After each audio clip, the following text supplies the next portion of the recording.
Good morning, everybody. Welcome to yet another session with Resolution Insurance. We are glad that you could join us today when we are talking about something very, very important in this day and age. But before we do that, we'd like to ask you to please go to the Resolution Insurance website. You can get a lot of information about the products that we have to offer. We have general insurance, we have medical insurance, we have car insurance, we have everything that you need. You can get a tailor-made package and information from our website. You can also go to our self-service portal and get a quotation. Coming into the discussion today, we are talking about parenting. Those of you who are parents, please pay attention. Those who are parents-to-be, please take notes. Today, we are joined by a very eminent panel of two gentlemen and a lady. I'm going to start on my immediate left, Terry-Ann, and I'll ask each one of you to introduce yourself.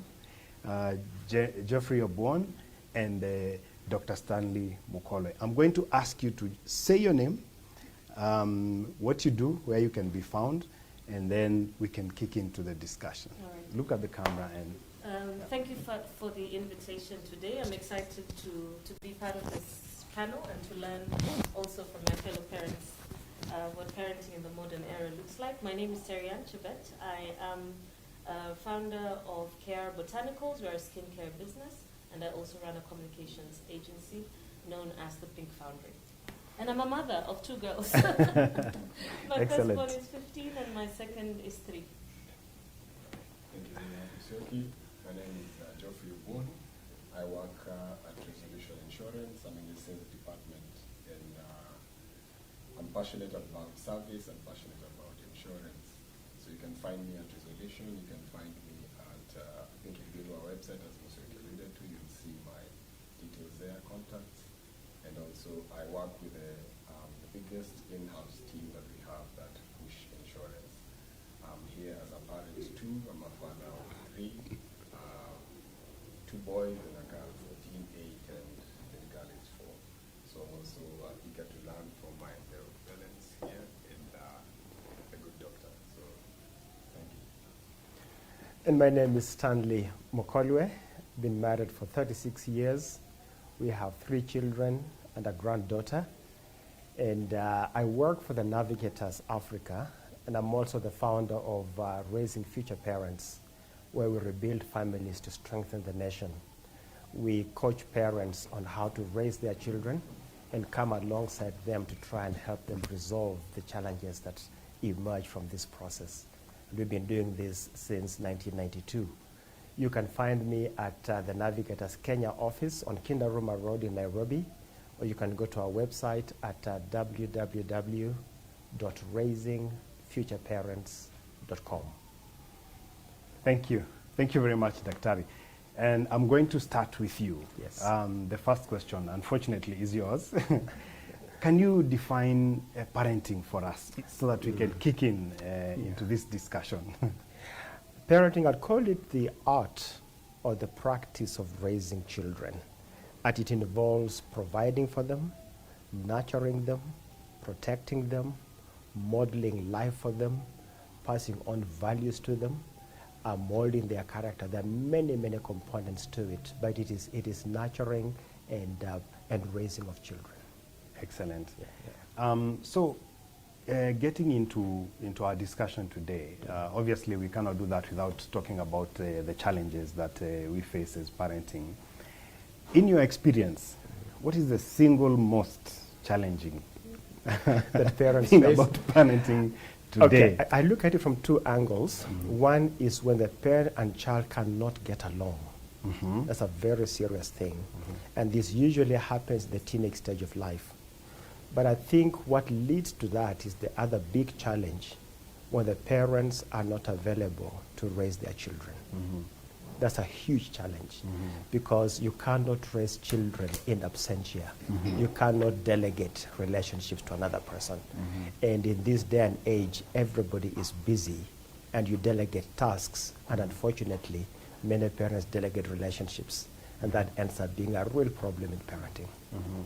but Daktari, we are busy, we are working, we want to make money, we want to pay school fees for these kids, we want to buy them, you know, shoes and how do we strike this balance? You know, I was talking to a group of parents once, and I asked them one question. They were in their 30s.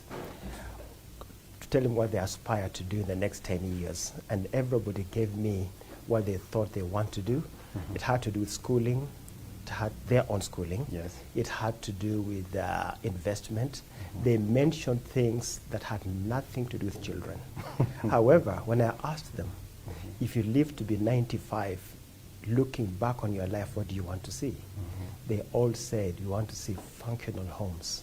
We want to see children who are not fighting. Here's the problem. You cannot see at age 95 what you did not invest in at age 30. Yeah. So we have to be very intentional in the product that we want in the end, and then make time to invest in it now. Yeah. Yeah.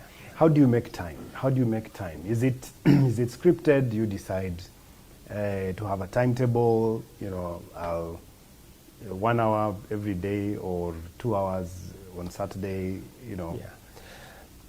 My approach to that would be, you can choose when to marry. You can choose who to marry. You can choose when to have children. You can even choose how many. But once you have them, you cannot choose when to raise them. When you are busy, raising children has to be part of your business. You cannot put them on hold to do other things and then come back. So I would say in the choice of career, you must choose one that allows you to raise those children. In other words, if your career takes you away from raising children, say no to the career and yes to the child. There are things that I would say are constants and others are variables. For me, family is a constant. Career is a variable. If I lose a job, I can look for another job. If I lose a child, even if you get another child, you grieve over the one you lost. Yeah. So it's the issue of keeping constant what must be constant and letting variable what must be variable. It means for some parents that you give up promotions when the kids are young. A time will come when they do grow up and you will have time. Mine are all grown, they have left home, I have plenty of time. Wow, some of us would like to be there at some point. Let's talk about losing a child, and Yes. and in this context, I'm talking about when you can no longer communicate, when you can no longer discipline a child, when you can no longer have a conversation with that child.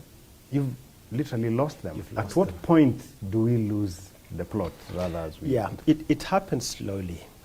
When the kids are young, there's a sense in which they don't have a voice. I'm not saying that to mean that they shouldn't speak, but they are very forgiving. You shout at them and they refrain. And they are wondering, am I the one in the wrong, or is it mom's problem? Is it dad's problem? They don't express themselves. Between ages 3 and 10, they are growing, they're studying you, they're developing their character. But when they begin to get to the teenage stage of life, they realize mom is not changing, dad is not changing. And now they become defiant towards the rules you used to give them.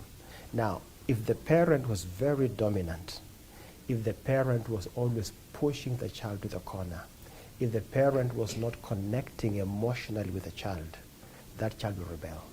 So the rebellion, people think, begins in teenage stage of life, but the seed of rebellion is planted very early. And between age 3 and 10, age 3 and 12, the parent can make corrections that really help that child to turn around. Beyond that, it can still be done, but it's an uphill task. Between age 3 to 12. to 12. Yes. Yeah. Turning to Terianne and Geoffrey, both of you have teenagers, and you've heard what Daktari has said. Tell us your experience. I mean, Daktari has said some really profound things, and I do agree. Parenting is very intentional and has to be intentional. So I have a 15-year-old and a 3-year-old who's almost 4. And Daktari said something I just want to bounce back on about choosing, the child over the job. And I've been in situations where, now that you say it, I'm like, I chose my job over over the child, and made decisions to make sure that boarding school-ish to try and manage my my time and guilt of I'm not home enough, so I'll take her to boarding school, during that phase. But in general, I think first of all, parenting is a blessing. I don't think there's anything more profound than being, being a mom or being a dad and being a present mom. I like to think that I'm a present mom. I attended Dr. Mukolwe's class, so I believe in values and the principle of being there and being the first port of call for my kids. So I do have a very good relationship with my my teenage daughter. We are co-parenting with her father. We actually attended the session together, even though we're separated at the time. So we're both intentional parents. And 11, 12, I think she became a teenager very early, so that was a very difficult phase for us. But she's 15 now, a lot more stable, holding really good conversations. She's okay at school. So I don't. Yeah, it's been a good ride so far. Yeah, the 12, 13 wasn't easy, but now it's fine. The little one is a little defiant, so I'm waiting to find out what I can do between now and 12 to make sure that she's on the right path. Yeah. But she's like every conversation I have with her is no, stop, don't. I was actually going to come to that issue of disciplining. Yeah. And most of us tend to have issues with the 3, 4, 5-year-olds and yelling and shouting, and it's usually no, come, don't. Yes. And before I come to Daktari, hold that thought, Bwana Obon. You also have a teenage, and tell us your experience, especially with the boys. Yeah, so as I said earlier, I'm a father of 3. The first one is age 13 and turning 14 next year. So the experience, it's been good, and parenthood is those things that you grow into. For me, I looked at it as a form of training from early on, because I'm a second boy in my own family, so I saw and kind of participated in raising my last born sister and on to probably my first niece, and so it's in training. So when I came now to have my own kids, there's an application.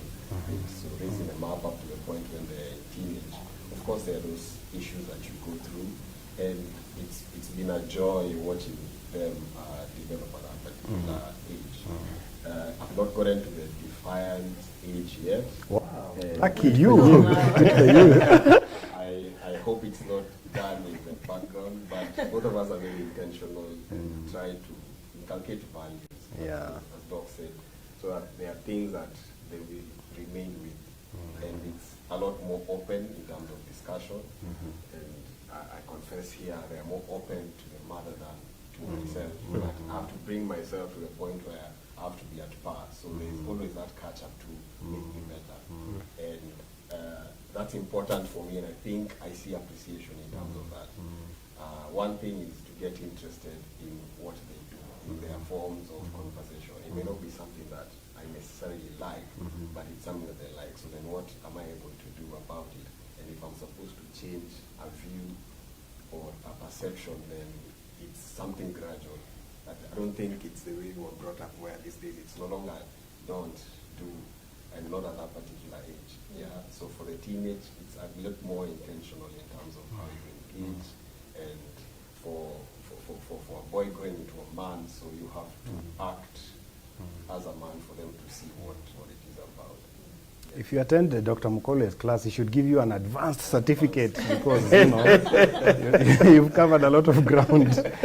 And you bring out something about role modeling, which is very good, and I'm sure he'll talk about it. But let's talk about discipline. And yes, how do you get this little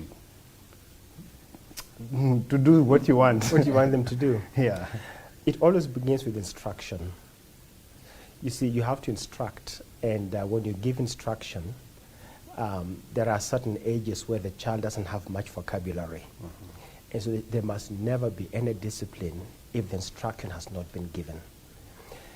And then after instruction, you need to train a child, to train them to do what you want them to do. Discipline only comes in when there is disobedience. It has nothing to do with daddy being angry, daddy being embarrassed. It has nothing to do with that. Now, I discussed discipline in a 2-hour session. The reason I do that is because as an African parent, the most common discipline we are exposed to is the spanking. Isn't that true? Yes. And in many interviews like this, people want to tiptoe around it, but I'm gonna take the bull by the horns. Yeah. The thing is that many of us were spanked, and in the process, many of us were abused because the parents were very angry. We spanked our children, but we did not abuse them.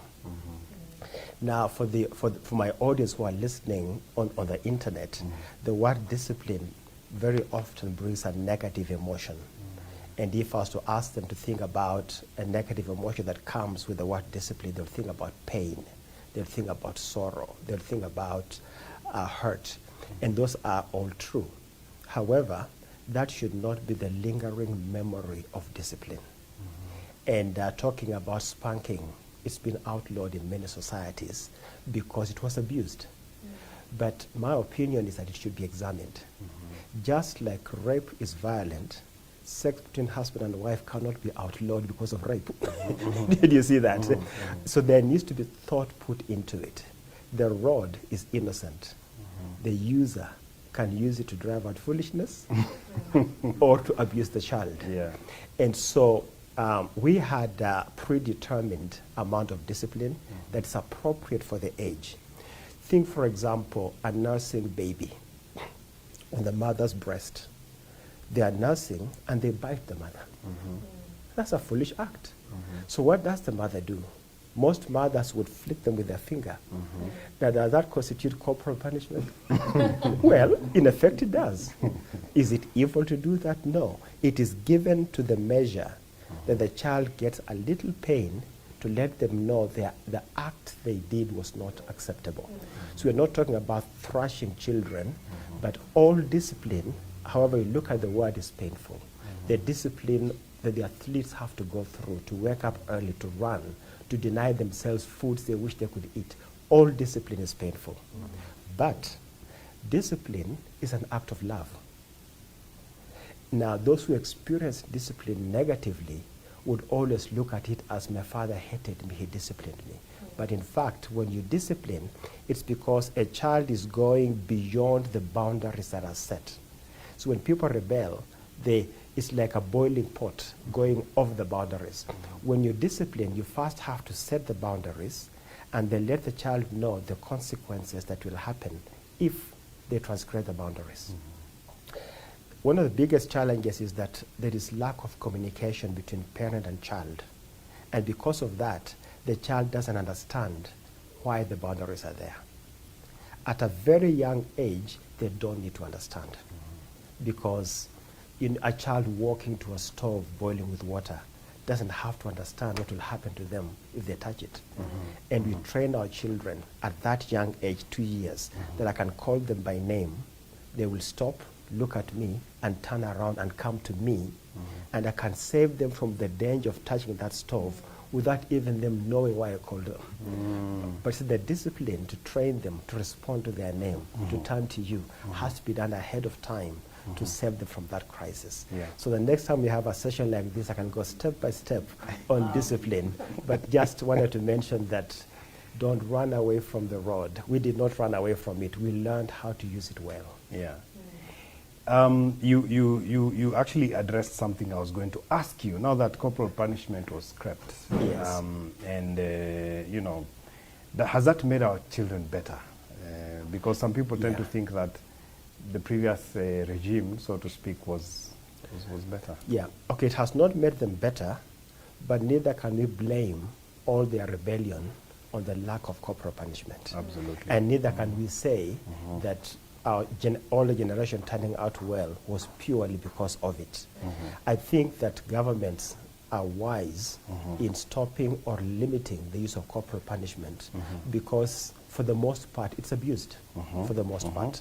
But as I said earlier on, one can't teach on how a loving parent can inflict a measured amount of pain to be able to resolve a problem. All discipline is painful. Yeah. Even the naughty corner is painful. How do you handle, how do you get things done in your house? Well, we try and make it a lot more interesting, but of course, both of us, we know we have to be in it. Yeah. So there are no two ways. Once the rule is set, then everybody knows when to abide. And when it is enforced, we all have to be in the same picture. So, and kids are wise. By the time they reach 4, 5, and they know they can guilt trip you, they know they can go to this corner and get an allowance in that corner. So when it's a no, it's a no across board. When mommy says no and daddy allows it, then that is a no. So that's the first thing, to set the boundaries. Yeah. But again, the good book says that if you do not use the rod, then it's like hating the child. And every parent, I think, would love their child. So if the Bible would say that if you do not use the rod, then you hate the child. Then there's a deeper meaning to that. Okay? And as Terian says, you spare the rod and you spoil the child. So it has its place. And measure also. So you cannot abuse it, but you know. So you set the rules, you set the boundaries, and the consequences. So my 4-year-old form of discipline will be a lot different from the 8 and 12-year-old. And sometimes, and I can't remember the last time, I did probably 1.5 years ago, when we had to go to my bedroom with my belt, and we had to have a discussion. And both of them had to be there, because now things are not working, and what discipline is being meted with the mother is not working, so it has to be escalated to me and have to take stern action. But measured, and they know that this is a consequence of. And parenting is about preparing them for life. Even in the corporate world, there is discipline. We don't fight in the office, we don't beat each other, but you know that every step has a consequence. But one of those forms is in form of them knowing how painful it is. Because for us in the corporate world, in the adult world, you know you lose your job, you lose this, you go to jail. Yes, so all those consequences have to be taught, but in a measured manner. So, and in the Western world, I know corporal punishment cannot be done, you can go to jail, but again, probably they have systems and processes that have evolved over time, and there are ills in society that you can actually attribute to that. So for me, it's something that I would take hands-on and not be afraid to do. Well, in my house we spank the little one. The one we use a miko, but lightly, and not for breaking the miko. But I think parenting has changed with time for me. My older one, I think I chappered her so much because she was always making noise in class and not listening. So, but I'm not punishing the little one as much as I was punishing the older one. I don't know why. But so there's naughty corner for the little one, which works well. For the older one, from the time she was, I think, the last time I beat her, I think she was 9. I did not beat her again. Then we just went into conversations, or then I withdrew privileges.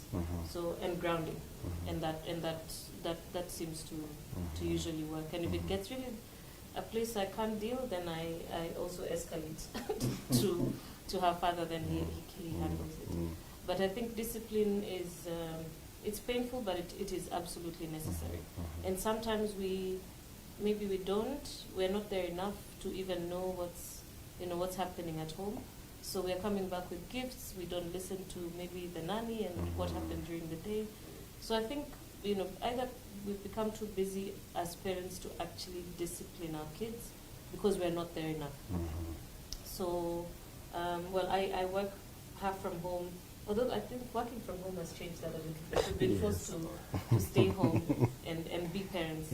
So I guess that's the silver lining on that side. But for me, discipline is absolutely necessary. not just for myself, but also the people we live with, you know, the nanny, and I tell her this is how we discipline. If she does this, if she does not listen to you, you take her to the naughty corner. So there's, you know, there's different ways of where she can get to in terms of discipline. But I don't, you know, I always tell the nanny, if I'm not there, you're the mother of the child. So she cannot get away with things. If sleep time is 7:30, sleep time is 7:30, no matter what she tells you. So I guess there's a level of also co-parenting, disciplining with you know, with the nanny or whoever else that you live with at home. Yeah. Yes. Add something. Yes. Jan mentioned something that is very powerful, I think, because Dr. spoke about the relationship, and then she brings about the presence, and especially with now the pandemic and you're present more, so you're like deterrent in terms of the bad behavior, or you're able to catch them early and even give warnings and such, so that it's not as before that you are not there the whole day, 2 days, and when you bump onto something, then you may overreact, and so the road may be used, and that's where you get the conflict, perhaps.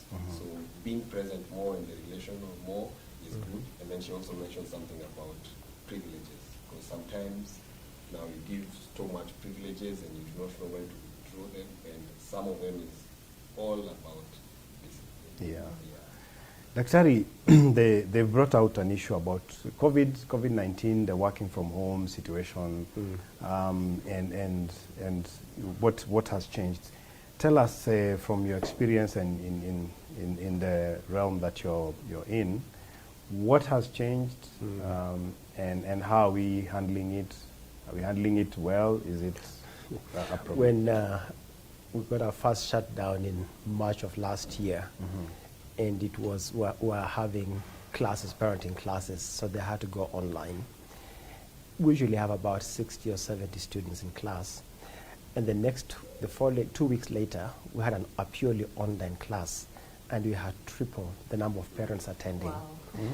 And the reason for that is because parents were being forced to stay home with their children and realizing who these children are. Have rebellious little hellions in the house. On the other hand, also, children are getting to know their parents for the first time. Yes. Parents began to appreciate what teachers do, because for the most of the wakeful hours, the child is with the teacher. And now you're with this child, you don't realize how demanding they are. Mothers generally know their children more than fathers do. And so it forced parents to learn what to do. That was a good thing. That's one big good thing that happened during COVID. The interactions increased. However, the stress level also increased. Stress from children not being allowed to play with other children, especially early in the pandemic when the virus was less well understood. And so kids together in a small house, not allowed to play with their other children. Parents are losing jobs, so the parent has pressure, children have pressure, and the explosion is happening within the family. One of the things we teach parents is that they need to learn how to resolve issues while retaining relationships. For many parents, the issue is the big thing. For me, the relationship is the bigger thing. So when parents are resolving issues, when they are stressed and the child is stressed, the issue may be resolved, but the relationship is completely ruined. And we are coaching parents, you need this child after the issue is resolved. So parents are learning that they need to equip themselves. Some parents, on the other hand, are quite arrogant in their attitude. They say, if I can have a child, I can raise them. But then you look at their children, and you know that the parents need some work. The child wants to be raised. The child wants to be led. The child wants to be guided. And they will follow whoever is present to guide them. And so the parent needs to make themselves available. The other thing is that for a long time, people measure their success by their net value, you know, what car you drive, net worth, how much money you have, where you live. But true success is made in relationships. And so you have got these wealthy parents who had no time for their kids, now spending time with their kids and always clashing. that is not a success environment. So COVID has revealed all of that. And for the parents who care, they're coming in for help. Others have chosen not to redefine their success and are continuing with the pursuit for money. In the meantime, they'll use that money to bail out their kids out of trouble. Dr. Mukolo, I saw a video, it was in the news actually, and Yes. this mother her son had been shot Yes. by the police. He Yes. was stealing phones, mugging people, and most of you might have seen it. And she said, you know what, I did my best. I tried to give him money to do a business. He couldn't listen, he couldn't sit in the house, and I really don't care because we had come to the end of the rope. And what brings a parent to say that about their child? Yeah, it's very hard to give one quick answer, but that parent was confessing they have tried everything and the child would not listen. Now, one will have to go back and ask, what did they try and how did they try it? And when did they start trying? Did the parent and child lose their relationship in their early years, and now this child is out of college, out of control, and the parent is trying to give them money to begin a job? We don't know. So one has to go back and analyze, what is this trying that they're talking about? In a situation like that, one can easily blame the parent or blame the child, but I would say let's not be too quick to blame anybody. We need to find out what happened. That child was most likely abandoned at some point. That child was most likely growing up very angry and very disappointed. To be very nice to trace what the disappointment is, what they were angry about, usually something in their early years that first expressed itself in the teenage years but was not caught by the parents, and now it becomes full-blown, and now society has to take over. And so we tell parents, the Swahili saying is true, asiyefunzwa na mama funzwa na ulimwengu, and the ulimwengu is a very harsh teacher. The punishment system of government is called prison. You don't want your child there. And so parents must do whatever they can, make the time, learn the skills of what's needed to guide this child through life so they can succeed in society. So the parents say they tried, but they failed. My heart goes out to them. Why did they fail? Why was there a community to help that parent? This child did not rebel in one day. What you saw on television was the end of a series of rebellions. Talk to us about the critical age, and I want us to really focus on that. The critical age where you either get it or lose it with your child. I will tell you there's no one age, because it builds up. We begin the training and discipline at 9 months. Something that's too early. Here's a question. Why is a child old enough to do wrong, but not old enough to be taught to do right? So you begin early, at an age where they can hear, of all the sounds, you call them Yvonne, and they turn. They know that is me. They are ready for instruction. A child is always learning, even when the parent is not teaching. So that aspect of modeling, being with the child and passing on values. They watch you when you're not aware of it. And so throughout the child period, I'm avoiding making a specific age because parents will go away with the impression that if I can get it at this particular age, I've got it. It is throughout. It is throughout. Look at the rest of nature. You don't have a situation where, let's say, buffaloes in Masai Mara gives birth and moves on and lets other buffaloes, which have never been parents, to raise. You'd never find 1-year-old buffaloes hanging out together. You don't find that. They are always with the adults, and they are always learning. But modern life has created a very artificial system where you group kids with the same age together without parental, even in the church. You find a youth church, and then they never graduate from it. You just keep increasing the age of youth, goes into 45, So we need a situation where there is always an adult, preferably the parent, to guide the children throughout their life. Now, having said that, 0 up to 12 is very, very critical in the formation of the character of that child. Children are very forgiving When parents get it wrong and apologize, they forgive. Beyond age 12, they have internalized certain hurts which they can still be healed of and still forgive and still move on and still be good citizens. But beyond that age, it becomes harder to correct. Not impossible, just harder. So the pre-teen years, 0 to 12, is critical in teaching parents on what to do with those children. Talk to us about reward and punishment, because a lot of parents tend to use that. Yes. Oh, do this, I'll give you this. Do this, I'll give you this. It's a very bad way of raising children. Can you repeat that? Yeah, it is a very bad way of raising children. Yeah.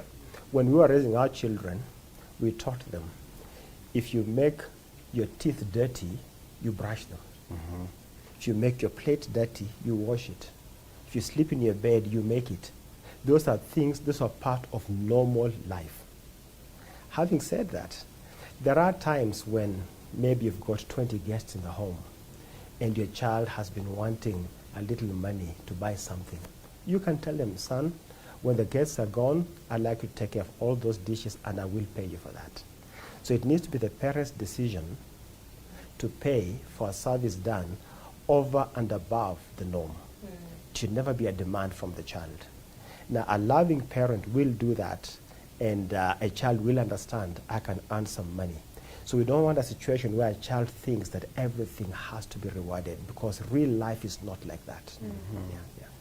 Absolutely. Have you experienced that, I Bon? want to add on to that, because that issue of reward, and in our country we are grappling with corruption. So sometimes we like bribing our children to like us, time, all these things.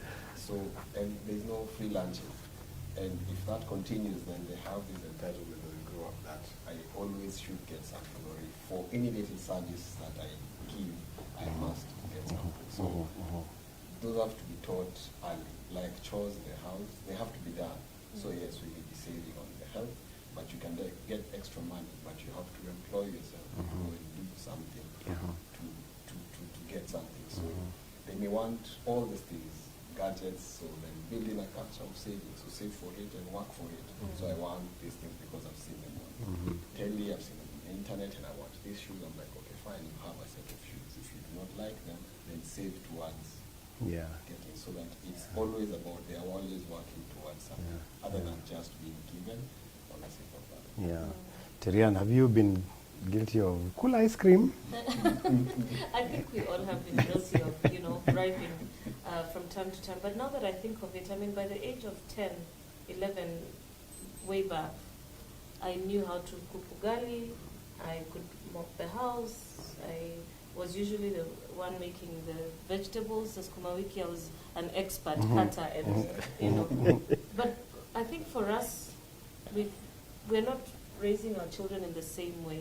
Yes, we did have help at home then, but we knew if it's chapati day, there was a child who was assigned chapati. If it was, my parents were farmers, nothing grand.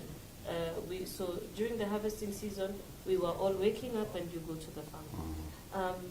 I don't know if the fact that we live in a city has changed that, but in my house I usually say the only person who has the privilege of their bed being made is me. So my 15-year-old cleans up her own room. She makes her bed.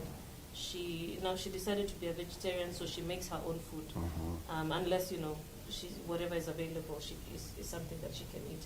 So it is not as easy, but I guess it has to be deliberate. And sometimes I feel like if you have help at home and you're not home, it's very easy for the child to say, "Auntie, please help me. Are you washing clothes?" That she thinks us. "Auntie, are you or getting away with not doing dishes or helping in the kitchen if you as a parent are not there." So for me, it's always being almost always deliberate to get her to do more things. And I always panic because I'm like, one day I want her to get married and have kids. What is she going to cook for those children? If she doesn't know how to, if I don't give her the space to, or use the word instruct, Yes. to learn how to take care of herself and to take care of other people. So it's constant for me. Yeah. One other thing, parenting is about helping these kids to transition into adulthood. Very To learn to important. be a bit further in terms of marriage. Yes. But one day they leave the nest at 18, probably they're going to campus, they're going out of the country. How are they going to sustain Yes. themselves? And we have them in this bubble that there's a dishwasher in their house, there's help in the house, there's a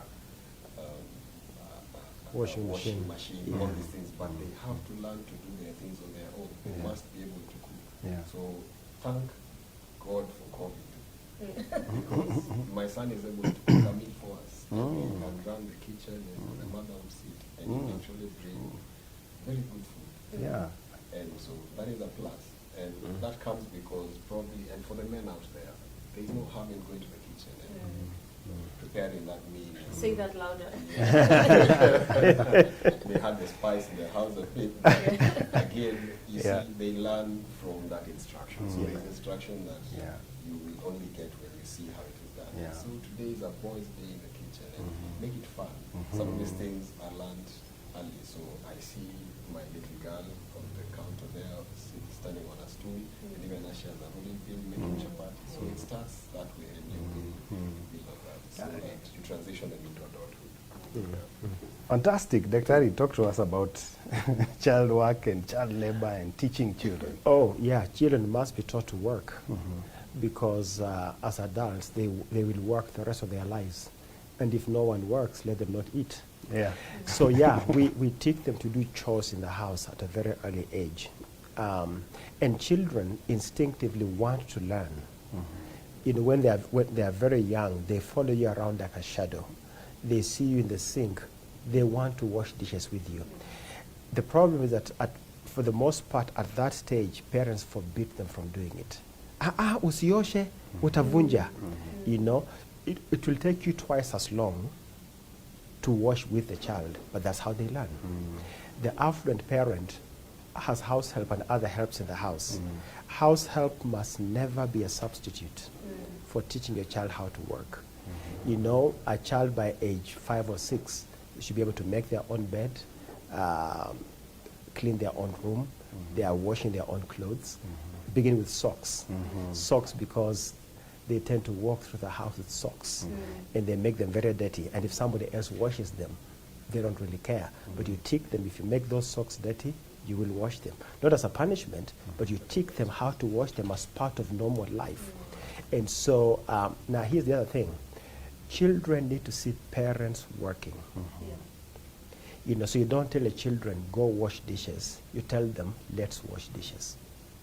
I'll be washing, Michael will be rinsing, Mindy will be wiping them. Christy is little, but she'll want to climb on stools and put them away at that early age. So they see you doing it. They see it as part of normal life. So if you don't model that, they will think, when I grow up, I'll have my own house help and I'll be watching TV while they work. Absolutely. Talking of TV, Daktari, social media, TV, Wi-Fi in the house, those are big issues you know, people are grappling with. Talk to us about the impact and how we can safeguard ourselves. Yeah. These smartphones began in 2007. And life was lived before smartphones. Yeah. For many centuries without smartphones. They are necessary for modern day communication. They are necessary for learning, but they must not be a distraction to family life. So setting boundaries on when to use them, that begins with the parents setting the pace. You know, at the dining room table, people are eating and dad is texting. The kids are watching. As soon as they get their own phone, they do the exact same thing. So parents must set pace. When you have your family and you're having a meal, there is nothing more critical than that relationship there. Now, you may be a doctor who is on call and maybe a patient is being rushed to the hospital and you need to get there. The family understands that setup. And if you respond to that kind of call, they will forgive you for it. But if you're chatting with a friend on WhatsApp while eating a meal with the family, you're not there for them. So the discipline needs to begin with the parents to draw boundaries as to when we'll be on social media and when we'll not be on social media. When the kids are growing up, and especially in the teenage stage of life, I would recommend they don't take those phones to their rooms at night. Now some people think that's impossible. It's not impossible. You set the pace. I would say, again, in this day and age, you can access the internet on any phone, pretty much any phone. When that was not the case, we had our laptops and computers in an open space. And we had a rule. If mom and dad are coming, you don't minimize your screen. What is it you're ashamed of? And if you minimize it, dad and mom can ask you to see what you're looking at earlier. The other thing is that we make our passwords known to our children. We tell our children passwords are for intruders and family members are not intruders. So when they have our password, it becomes very easy for them to give us their password. We let them know that the internet, the entire world is your neighbor. And the entire world is not a good neighbor. So we will from time to time check your phone to see if some bad neighbors have come in to bother you. That's clever. Yeah, and they have the freedom to check our phones. If they want to use our phones, I don't say, wait a minute, and delete something. No. There ought to be nothing on my phone that my wife will be ashamed to see or my child will be ashamed to see. So usually the parents are the problem in not setting the pace. Yeah. That's very true. Let's let's come back to something that Ryan mentioned, and this is about you're too busy, you're traveling, you're trying to earn a living, and the ultimate decision is, should I take my child to boarding school at 5, 6, 7 years? Talk to us about that. Yeah, I can't speak for every single situation, but I would say, if at all possible, if it's under my control, I will not take my child to boarding school. As I mentioned earlier, the first 10 to 12 years, you are forming their character. Then the teenage stage of life, they are displaying the character that was formed. And now you are seeing, it's as if you wrote your script and now you're editing it before final submission. Submission being the adult stage of life. Yeah. So you've raised this child, they are going through a stage of life where it can be quite turbulent. If you are not there to observe that stage of life, if they're in boarding school, you only see them 3 months in a year. And in those 3 months, you are only seeing them 3 to 4 hours a day. It's a bad deal. So if it was at all possible, I would avoid boarding school. We didn't take our kids to boarding school. But I did go to boarding school for class 5 to 7. But then I was the only family member out of 6 that was in day school from Form 1 to Form 4. And then back to boarding school in Form 5 and 6. Now, people are in those days, you associate boarding school with good education. And for the most part, that was true. But then, there are other habits that are also picked up in boarding school. If I have to send my child to boarding school because I have no time for them, that is not a good thing. In other words, I'm delegating the rescue of my child to somebody else. Now again, I began by saying I can't speak to every situation. There are unique situations where boarding school may be a good solution. For example, if there is violence in the home, and the child staying with you and exposed to that violence will be completely damaged. Looking for a good boarding school for them to be in while we resolve our issues may actually be a good thing. But sending a child to boarding school because I have no time for them is not really a good thing. I want to be there in their teenage stage of life to see how they handle life, to walk alongside them. I need to make time. As I mentioned earlier, it may mean giving up aspects of my job. In the end, though, you are better off with medium income and functional home relationships than high income and failed relationships. You're so much better off. Absolutely. If I can chip in, Yeah, that's a please. tough one because, especially in our setup, even as a country right now, when we just had kids were transitioning to Form 1, and they were reporting, I think 2 weeks ago, majority of them are going to boarding schools. And our education setup, the way it's been set up, you find most of the district national schools, like we all want our kids to go to provincial schools, more or less are boarding schools. So it's a very tough balance. And you find that probably even the day school that they would go to, and that discipline would be tough to work with as a parent, because you want them to function, and our traffic is crazy. So by the time they get to school, they're already exhausted. By the time they're coming back, so there's also those are things that parents are grappling with on a regular basis. So for us and our setup, it's a tough call. Probably many the middle to upper can access good day schools, probably they're not doing the national curriculum, so that becomes a lot easier. And some were also homeschooling, and so it becomes a lot more flexible, but again, a lot more discipline has to come in there for the parent. Discipline, even for the ones that are in boarding school, because when they come in, then you, like what he said, it's about a relationship. So you have to be brave enough to gauge the relationship that they have in school, gauge what kind of person they are, who are their friends. So if their friends are within the same town, then have them come in and have the regular interaction so that you know what kind of person they are. You don't say that you know someone by their network. So bother to get to know who their friends are, who they associate with, what kind of conversations do they have. I've learned something interesting which I think I'll apply. Passwords are free on my phone, except the little one, because for her she may call and do things on the phone, but anybody can access the phone. So I think that's a good way. My elder son, he has a phone, so it's not reachable to anybody. It has a password. It's mine, IT password, so I think if I wanted to crack that password, I wouldn't. But probably there's something to do there in terms of getting that. But the schooling issue, and especially boarding versus day, that's a very delicate one to handle. I think she even alluded to how. I'm interested to see how it goes. So what happened was, I was working for one of the media houses. I would leave the house, I would drop her to school in the morning at 8, I would report at 9 to work, and come back home after the 10 o'clock, after the news. So Monday to Friday, I would only see her, that quick breakfast, and the school was actually 5 minutes from the house. Because there are times she would walk to school.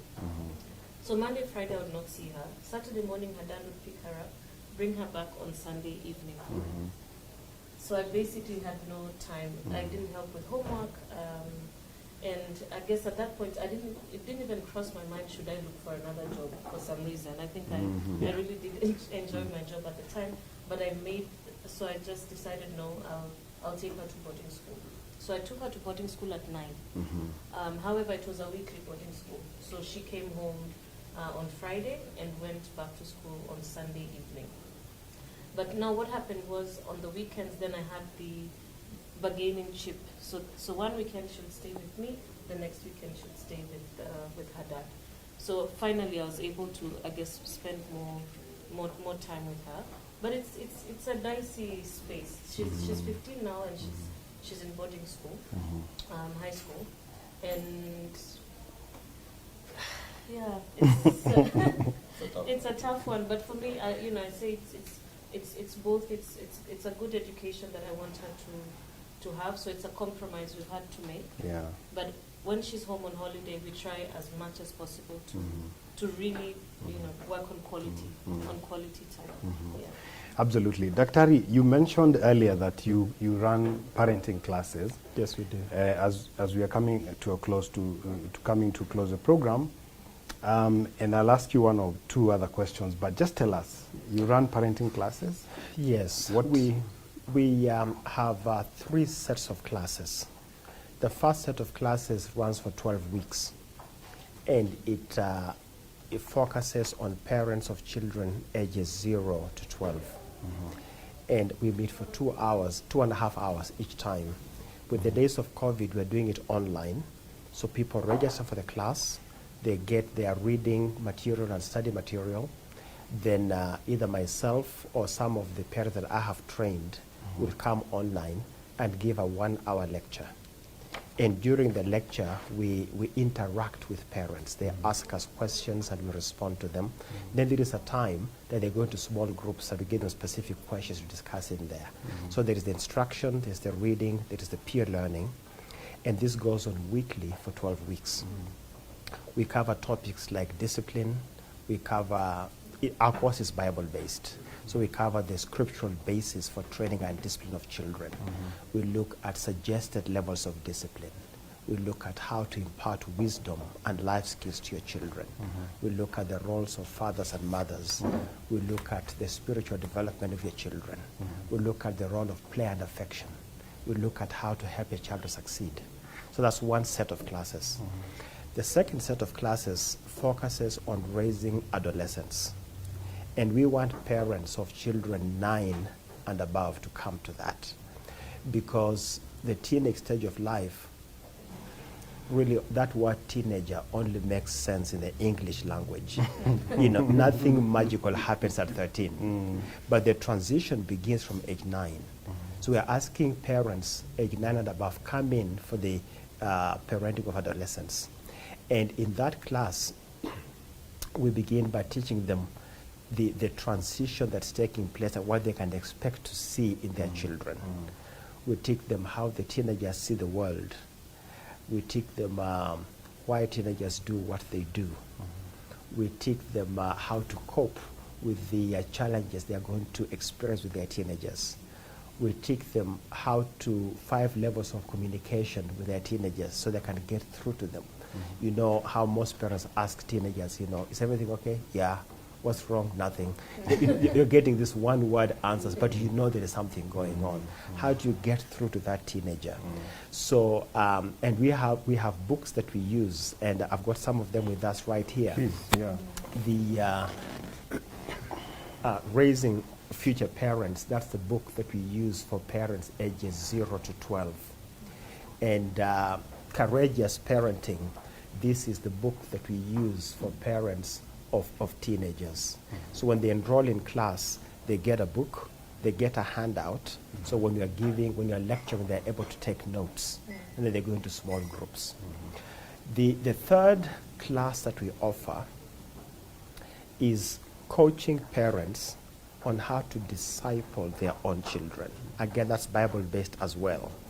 In this day and age where churches are doing the best they can, but they are stretched. In this day and age where COVID has put limitations on what churches can do, we want parents to take over that role and help their own children. And then, you know how in the old African family setup, you had your cousins living in your neighborhood. Your uncle's house was there and your grandpa's house was there, and the village was predominantly made up of relatives.